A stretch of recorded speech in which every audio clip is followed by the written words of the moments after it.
Basebetsi ba Molodi Mountain Brewery tlasa mokgatlo wa Lesotho Brewing and Allied Union le BAU ba entse mokoloko wa boitseko ba ho nyollelwa moputso ka dinoko tse 20%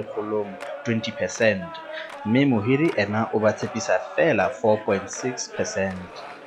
Lebitsong la basebetsi, Monghadi Malefane Mohapa o boletse hore mokoloko ona o ka nna wa tswela pele ho fihlela ka la 2 Pherekgong selemong se tlang.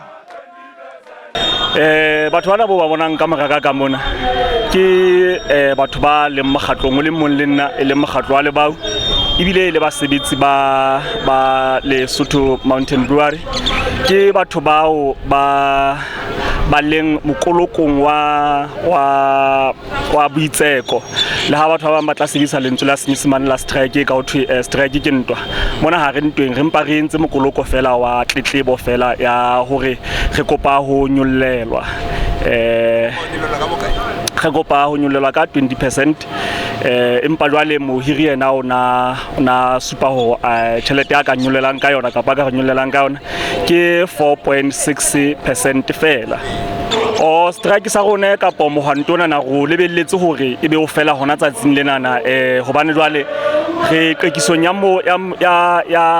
mo hiri wa rona jwalo ka ha ile motho e re moratang ebile re rata le company ena ya rona ha re a lebella hore ebe ho ba le seriti sa mofuta ka ngona se ho company ya rona se thintheang ka lebaka fela la tseko ya bo ditjhelete, empa hele ha o le jwalo kopo ya rona ya mokolokona e fella ditho tsa January e le hore ho fihleletse ditho tsa January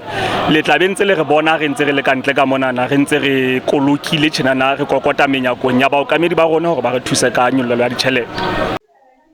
E mong wa bakganni ba makoloi a tsamaisang thepa Monghadi Fokotitite o hlalositse hore kopo ya nyollelo ya moputso e ne ile ya etswa mafelong a Phupu selemong se hodimo. Mafapha e mona ntate ke a kgola ke mekgahlelo e mmalwa ka bua ka bo logistics mo le ka ke tswa hona teng logistics re ka bua ka bo packaging teng TS teng brewing teng quality teng hore hle mekgahlelo nyana ya rona re batla re le mmalwa ya kgola lefapha le ka reng ha le mona fela ke finance. Kopo ya nyollelo le la etsa kopo ya nyollelo re ile ra etsa towards end July ha re tla re lebile makalong a bo August ntate re player la fumana la ba hore ka nnete bona ha ba khone 20% ne re batla itlhokela ba tla khona hore fa fela 4% ha rona re ne re itse 20, so re la ga le ka bua le bona okay fine ha re tloa 20 mohlomong re 15 lona le ka re ha ba ga re ka mpa ka nyolla ka 0.6 making it 4.6, so re bontsha ka nnete tjhelete e nyanyana haholo la tla rona maemo a bophelo e sela mo futa wa fing hana jwale gore leta lo ntaba fela o palama o tla mosebetsing fela sentse sa khone hore e re sa sustain kgwedi ka fela, so gabe go kopa go bonyane ka nnete gore ba ke ba shebe ditaba tsa bona hantle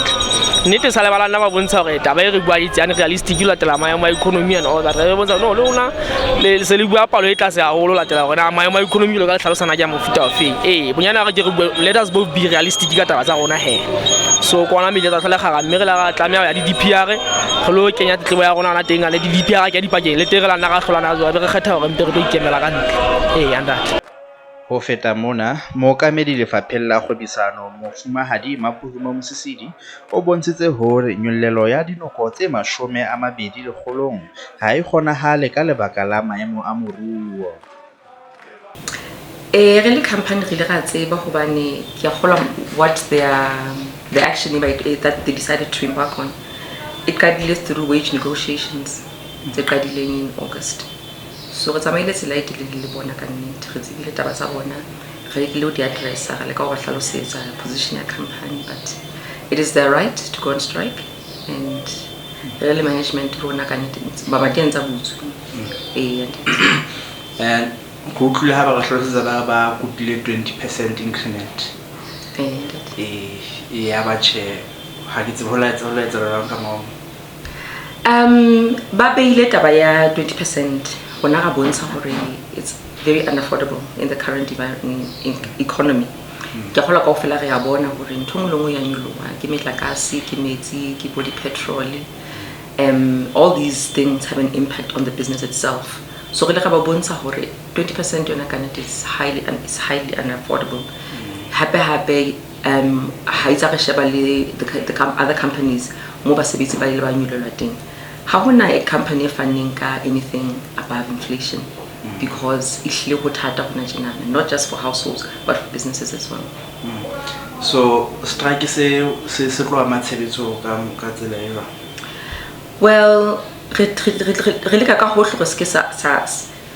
doing our best to ensure that it doesn't affect business. We have put contingencies in place and they will start being implemented as of today. So we don't anticipate too much of an impact.